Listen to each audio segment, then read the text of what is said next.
I'd like to ask you that what did we do wrong in last three games? This game it was okay, that's completely we have done well. And the last three games where we lagged.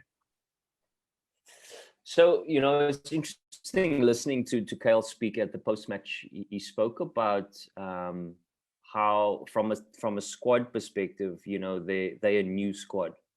They're still building. And if you look at a team like Mumbai, they very much mature in who they pick and who've been playing for them over the last few years.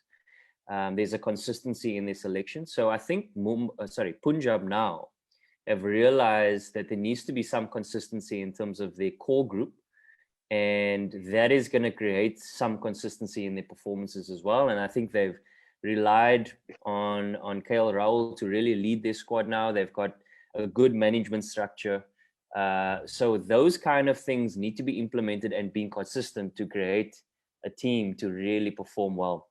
And we've seen now the great reference for the IPL and the most accomplished environment and team within the IPL has been the Mumbai Indians.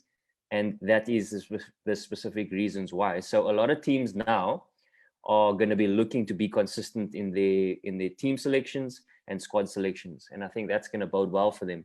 And Kings is no different. They need to build a core group and who they're going to solidify their team around, and then sort of fill gaps where they think they need certain type of players, and also against the conditions they're going to be facing, which we'll see a lot more consistent performances from them. Well, that's would you say that yeah, go ahead, Anmol.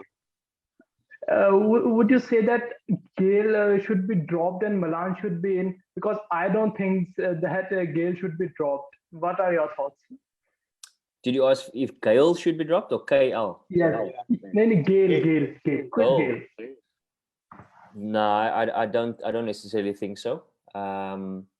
He's a seasoned campaigner when it comes to the T20 format, and so I think what could be considered is and maybe the conditions that they're currently playing on could be an argument to play Malan, is where it's not just free flowing, in terms of it coming on nicely to the bat, that probably somebody like a Chris Gale will enjoy. And this is an opportunity maybe to play David Malan. He's obviously, I think he's still ranked number 1 T20 international batter in the world. Yes. So he's obviously got a formidable record. But again, with saying that, your Chris Gale puts in a performance today to get Punjab over the line. I mean, there were some iffy moments there when particularly the off spinner was bowling towards him, Jayant Yadav. Because that's always the susceptible sort of delivery that, whenever Chris Gale is batting, there's always an off spinner bowling. I've certainly bowled against him from time to time as well. So that's the argument you could have. So in terms of games to come for Punjab, I think that could be a consideration.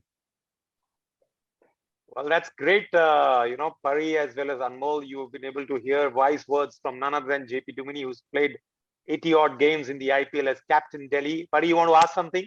Yeah, I actually wanted to ask JP, Mumbai has been such a great team, but what do you think they could change up a bit? Because the last few games have not been as successful for them. And do you think that probably the change in the batting lineup today, like with Ishan coming before than usually when he comes mid-order, did that kind of have an effect on the way that they were going to score runs? Or is there a strategy that they could use or something that they could change to make sure that they win the games coming ahead?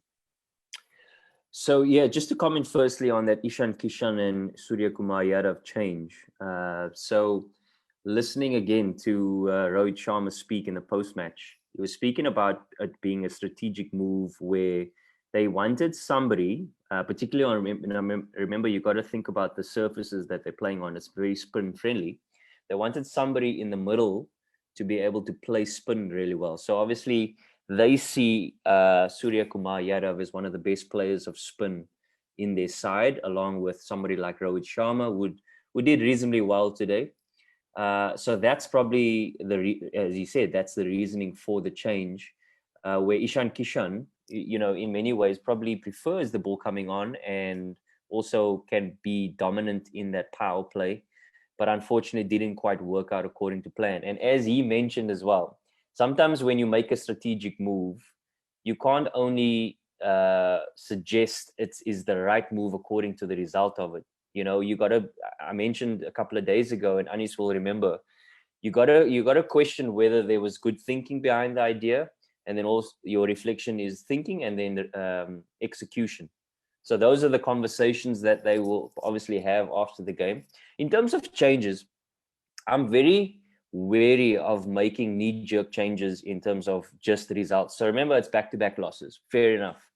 Now, you know, you've picked particularly these group of players that have been successful over a period of time, and you've got to allow them the grace and opportunity to find form again for a period of 4 to 5 games, I would suggest. So I think it's a little bit early to make drastic changes. I think 1 or 2 years, according to the conditions, might be warranted, and that's something that they will look at now, possibly leaving Chennai. Does they need a change according to the conditions? But I'd be very wary, and I don't think they're a team that would make any drastic changes. So I don't think it's needed right now.